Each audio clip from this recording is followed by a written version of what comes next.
When you think of Black History Month, you may think of people like Martin Luther King Jr. or Malcolm X.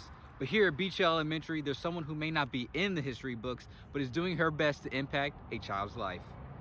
Schoneke Summerhill is a fourth grade teacher at Beach Hill Elementary. She's been teaching for 25 years, and one word that immediately came to mind when talking about what made her successful was relationships.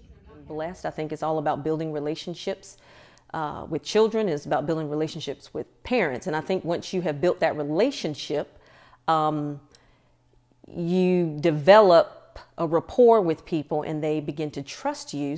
She told me that she's made some mistakes during her career, but she did share one lesson that she's learned that can help her students succeed.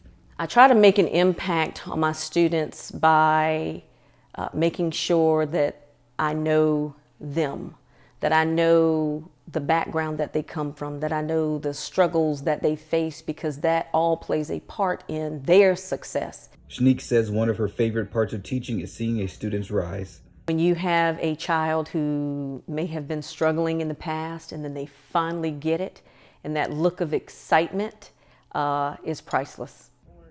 And she shares some advice for future teachers.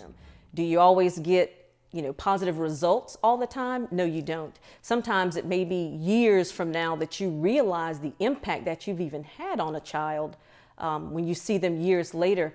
And when they recognize you in the streets or in a store or public place and they come up to you and say, "Hey, you were my favorite teacher." At the end of the day, Schoneke Summerhill will try to make an impact on every student that crosses her path. Antonio Stinson, count on 2.